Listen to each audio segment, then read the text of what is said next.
नमस्कार मित्रांनो, मी doctor Ganesh Waghmare कुलस्वामिनी homeo या आरोग्यविषयक चॅनलवर आपल्या सर्वांचं खूप खूप स्वागत करतो.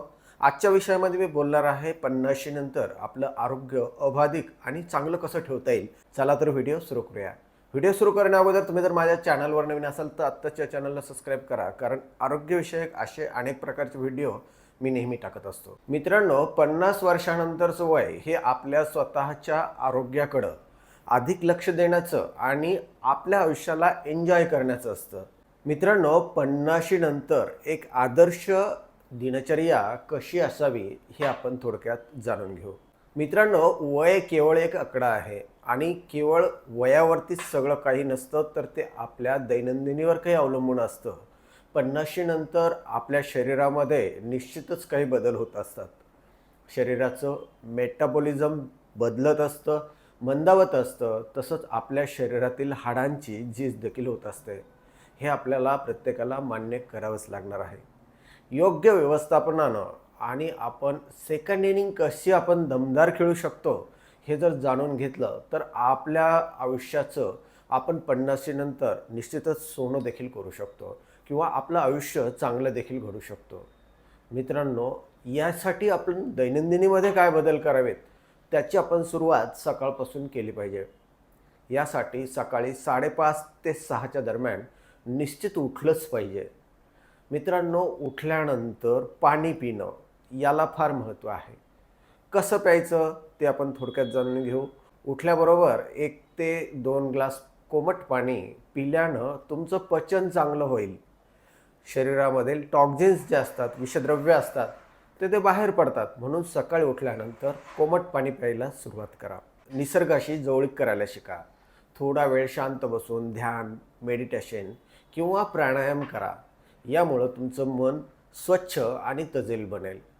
मित्रांनो, आपल्या शरीराला प्राणायामाबरोबर व्यायाम हा देखील महत्त्वाचे आहे किंवा आपल्या शरीराची योग्य पद्धतीनं हालचाल होणं हे देखील खूप महत्त्वाचं असतं. यासाठी दररोज किमान कमीत कमी 30 मिनटं चालणं हे फार महत्त्वाचं असतं. याला इंग्लिशमध्ये ब्रिस्क वॉकिंग असं म्हटलं जातं. योगासनं केल्यानं शरीराची लवचिकता टिकून राहते. यामध्ये सूर्यनमस्कार आणि काही सोपे सोपे योगासनं करणं खूप आपल्या शरीरासाठी फायदेशीर असतं. आपल्याला काही शरीराची शक्ती वाढवण्यासाठी कोणते व्यायाम केले पाहिजे आपण ते थोडक्यात जाणून घेऊ. आठवड्यातून 2दा हलके वजन उचलायला शिका. काहीतरी वजन उचलण्याचा प्रयत्न करा. स्वतःच्या शरीराचा भार वापरून व्यायाम करायला शिका, ज्यामुळं तुमच्या स्नायूंना ताकद मिळेल. आठवड्यातून तुम्ही थोडं का होईना परिश्रम करा, श्रमदान करा. यामुळं तुमच्या शरीराला तो व्यायाम नक्कीच मिळेल, पण तुमच्या मनाला देखील निश्चितच मिळणार आहे. आहारामध्ये काय खावं, काय खाऊ नये याविषयी सुद्धा खूप महत्त्व आहे. मित्रांनो, आहार हा समतोल असलेला पाहिजे. नाश्ता व्यवस्थित असला पाहिजे. तो प्रथिनयुक्त म्हणजे प्रोटीन नानं रिच असा पाहिजे. नाश्ता उदाहरणामध्ये आपण सकाळी मोड आलेले धान्य, कडधान्य आपण खाल्ली पाहिजे. त्यानंतर थालीपीठ खाल्लं पाहिजे किंवा ज्या लोकांना नॉनव्हेज खायची सवय अशा लोकांनी अंडी वगैरे जरी घेतली तरी चालते. दुपारचं जेवण चौरस आहाराचं असो, ज्यामध्ये विविध पद्धतीच्या पालेभाज्या, दही, ताक किंवा वरणाचा देखील समावेश असला पाहिजे. आपलं मर्यादित आहार आपल्याला फार महत्त्वाचा आहे. जेवण एकदम पोट भरून देखील करू नका किंवा एकदम कमी जेवण पण करू नका. पोटाचा काही भाग हलका रिकामा राहील याची देखील आपण काळजी घ्या. साखर आणि मीठ योग्य प्रमाणात घेतलं पाहिजे, कारण पांढरी साखर आणि जास्तीचं मीठ आपल्या शरीराला निश्चितच धोकादायक असतं. म्हणून आपल्या खाण्यावरती नक्कीच नियंत्रण ठेवा. रात्रीचं जेवण कसं घेतलं पाहिजे या विषयावर आपण बोलू. रात्रीचं जेवण हलकं आणि झोपण्यापूर्वी किमान 2 ते 3 तास अगोदर घेतलं पाहिजे, कारण झोपल्यानंतर आपण जेवल्या झोपलो तर आपलं जे पचन आहे तर ते व्यवस्थित होत नाही. मित्रांनो, हे झालं आपलं पोटाचं आरोग्य म्हणजे पोटाचं अन्न. पण मनाचं अन्न हे मानसिक आरोग्यामध्ये येतं. मित्रांनो, आपलं मनाचं आरोग्य देखील तेवढंच महत्त्वाचं आहे. मेंदूला आपल्या चालना मिळाली पाहिजे, यासाठी विविध पद्धतीचं वाचन आपण करायला पाहिजे. विविध कोडं किंवा बुद्धिमत्तेचे काही विषय आपण बघितले पाहिजेत. काहीतरी नवीन शिकण्याचा प्रयत्न केला पाहिजे, नवीन भाषा जाणून घेण्याचा प्रयत्न केला पाहिजे, काही संगीत ऐकलं पाहिजे. यामुळं तुमचं मन जे आहे ते शांत राहतं. तुम्हाला अध्यात्मामध्ये जर आवड असेल तर आध्यात्मिक गोष्टी देखील तुम्ही करू शकता. मित्रांनो, सामाजिक संपर्क 50शी नंतर खूप महत्त्वाचा आहे. विविध मित्रमैत्रिणी बनवा, आपल्या कुटुंबासोबत वेळ घालवा, एकटेपणा शक्यतो टाळण्याचा प्रयत्न करा. लोकांमध्ये मिक्स झाल्यानं आपल्या मनाची देवाणघेवाण होते. आपल्या मनातलं जे काय आहे ते आपल्या मित्रांशी आपण बोलल्यानं आपल्या मनावरचा भार कमी होत असतो. आपलं आरोग्य चांगलं राहण्यासाठी विविध छंद आपण जोपासले पाहिजे. छंदामध्ये बागकाम असेल, संगीत ऐकणं असेल, चित्र काढण्याची कला असेल, की यामध्ये आपण जर मन रमवलं किंवा निसर्गाच्या ठिकाणी जाऊन त्या ठिकाणी आस्वाद घेतला तर निश्चितच आपलं मन हे शांत राहतं. पुढचा महत्त्वाचा विषय आहे झोप. यासाठी झोप ही नियमित असली पाहिजे. शांत झोप फार महत्त्वाची आहे. रात्री कमीत कमी 7 ते 8 तास गाढ झोप आपल्या शरीरासाठी खूप महत्त्वाची असते.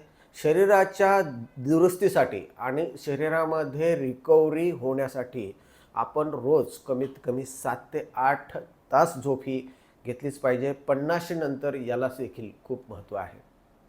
नियमित आपण चेकअप करत राहा. वर्षातून एकदा तुम्ही फुल बॉडी चेकअप करू शकता. तुमच्या बीपीचं मॉनिटरिंग कमीत कमी 3-4 महिन्याला, 5-6 महिन्याला, कमीत कमी 1 वर्षात तरी एकदा केलीच पाहिजे. तुमची शुगरची तपासणी 50शी नंतर निश्चितच केली पाहिजे. वर्षातून एकदा तरी ती करायलाच पाहिजे. मित्रांनो, हे जर नियम आपण पाळले तर निश्चितच आपल्याला 50शी नंतर आपलं जीवन अतिशय चांगलं बनवता येईल, आनंदाचं बनवता येईल. कारण आरोग्य हीच खरी संपत्ती आहे. 50शी नंतरची दिनचर्या ही शिस्तबद्ध असली की येणारे पुढचे जे वर्ष असतात हे आपण निश्चितच औषधांशिवाय जगू शकतो. हे तेवढंच सत्य आहे. यासाठी आजपासूनच आपल्यामध्ये बदल करायला शिका. मित्रांनो, आजपासूनच एक लहान बदल स्वीकारण्याचं तुम्ही आवाहन स्वीकारा. मित्रांनो, आपलं काम करत असताना दैनंदिनीमध्ये इतरांशी बोलताना आपल्या चेहऱ्यावरती नेहमी स्मित हास्य ठेवा. यामुळं तुमच्या शरीराला, तुमच्या हॉर्मोनल सिस्टीमला किंवा तुमच्या मनाला अतिशय चांगला व्यायाम मिळतो. म्हणून नेहमी चेहरा हा प्रसन्न भाव असला पाहिजे. मित्रांनो, यासाठी आपण जाणून घेऊ की आपण बघतो काही काही 50ची नंतर ओलांडलेले किंवा 80 नंतर सुद्धा ओलांडणारे जे लोक असतात, 80 ओलांडणारे असे लोकसुद्धा आपण काही ठिकाणी पळताना बघतो, व्यायाम करताना बघतो, प्राणायाम करायला बघतो. त्यांच्या चेहऱ्यावरती स्मित हास्य असतं, त्यांच्या चेहऱ्यावरती एक विशिष्ट प्रकारचं वलय असतं. याचं जर आपण त्यांना विचारायला गेलं तर त्यांच्या पाठीमागं कुठंतरी त्यांची दिनचर्या असते. म्हणून आपली दिनचर्या सांगितल्याप्रमाणे जर पाळली तर निश्चितच तुम्ही 60 नंतर, 50शी नंतर अतिशय चांगल्या पद्धतीने जीवन जगू शकता.